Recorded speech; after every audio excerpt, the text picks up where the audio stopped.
morning, YouTube. My name is Brad from Welder Fabricator Handyman here in Arizona.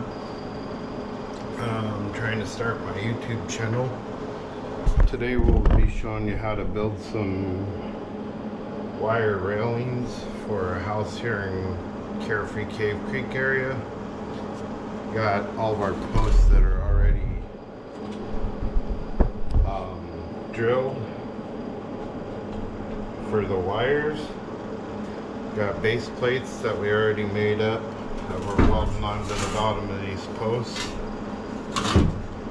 We'll be getting these all welded up. We got 2, 4, 6, 8, 10, 12, 13 left to do. Then we'll be cleaning them off and painting them up. Show you the process. So I made a template. This is a 40-inch post. These holes are set at 4 inches on center. It's because the code in Arizona is 4 inches between wiring.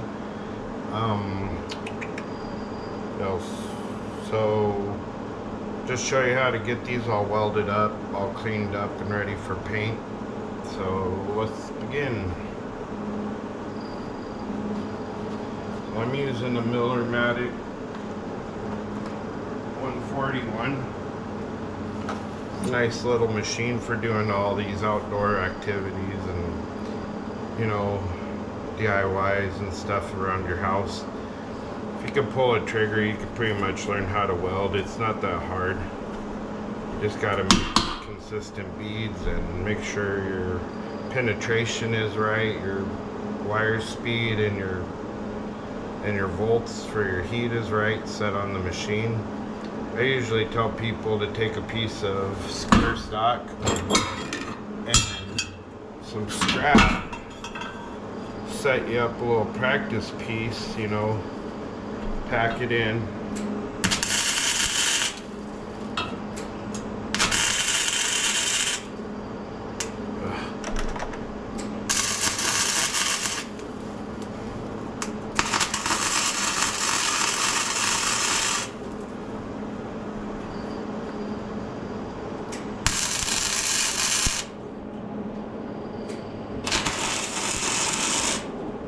So this will give you four places to weld. These are just T-butt welds, and then you got a little bit of a gap on the side here to fill on each side.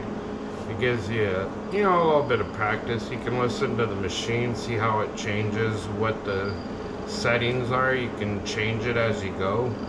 You can also use just a practice piece. Probably just run a bead down the side of this just to get the feel for it and fill the machine.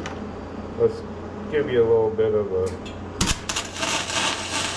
you can hear the machine, how it's piston really at a steady pace, and that's showing you that you're using a good clean path, your travel speeds and everything. And then it'll give you, it shows you the weld. So this is flux core. It's a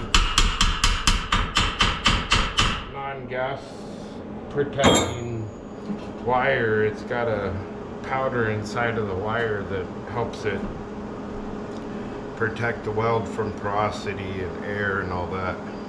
So this kind of gives you an idea what you're going to be doing. Give you a better idea, we'll show you a pass across this little T-joint. So a lot of people like to drag, and a lot of people like to push, and a lot of people oscillate, to get a dime look. You don't really have to do all that. You just pull it, stay at a consistent pace, stay right here in the groove between this bottom base metal and this metal. If you stay right in this crack, it'll help you fill that all up. So let's show you a little bit of a run. And you'll hear the machine, so if it doesn't like something, it's going to tell you, that you're going too fast or too slow, but just a steady pace and a steady drag you'll end up filling up the weld where you need it, and it'll connect both metals so that you have a really solid weld.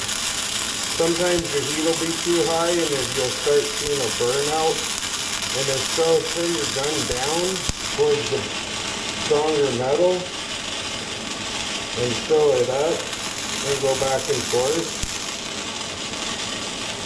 So then you'll make that puddle bigger and it'll consume your base metal and your submetal. I got a little bit of a hole right here, but the rest of this is pretty well filled up, and that's a nice weld. And that was just a drag, that wasn't oscillating, that wasn't back and forth, it was just dragging it straight. You can do back and forth, kind of like a little bit of a U to fill that up. I'll show you how to fill this little hole. And get that hole, you got to go back on your weld a little bit, keep the machine running, and then just, you know, you go over and come back, and then come back over it, and that's going to fill in your hole from where your weld is. So now we'll show you this weld. So this is a gap. Not that good. So this one's got a bit of a gap. A lot of people will tell you to put a piece of wire filler in there, you know, but you got this curve on the side of the post, and then you got a flat spot, which isn't going to fill, you know, it's not going to set perfectly down on there. If you see on this side, it's got a little bit of a gap as well. But to fill this, I usually weld on this edge, really deep and hard on this edge, and it'll spill over to your other metal. And what you want to do is pull forward, back it, fill it up, pull forward, back it, fill it up, pull forward, back it, fill it up, but always keep your heat concentrated on this side of the weld. So here we'll show you how that works. So you get your metal going, you get this burn going, and then you just bridge it across. And you go forward a little bit, and you come back. Every time you come back, you gotta keep your base metal heat on that edge. Because if you go up on this thin stuff, you'll blow a hole in it. Then you're back to filling big old gaps and big old holes. You're making an ugly weld that you don't want on your post or client's post. You want it to make it look so, you know, that it's professionally done.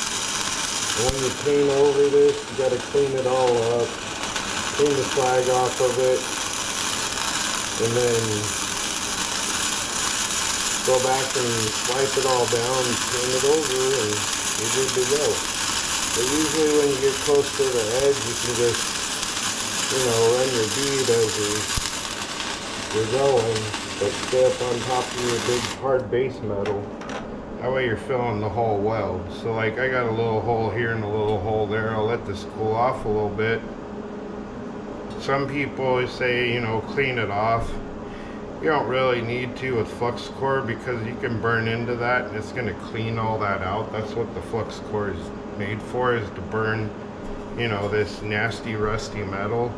If you don't want to waste the time to clean all this up, this stuff is better for dirty, rusty, like field pipe and field fencing and gates that are rusted to death that don't want to be replaced, just repaired.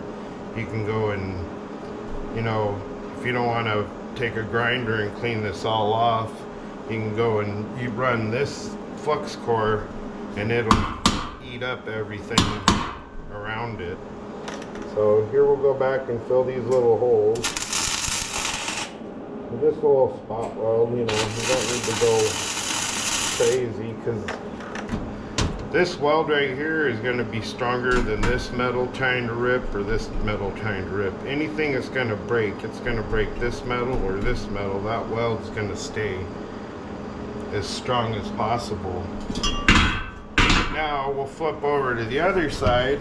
We'll take our grinder, you know, and we'll clean this off a little bit.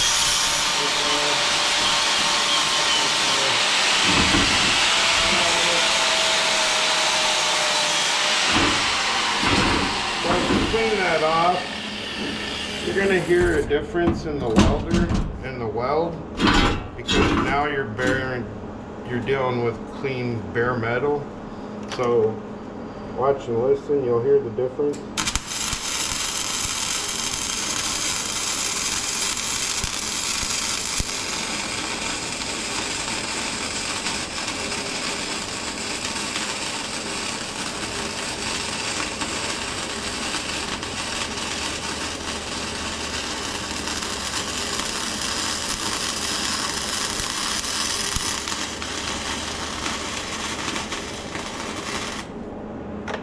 So with that, you're not trying to burn all the rust off. It's just burning into the metal and making the weld.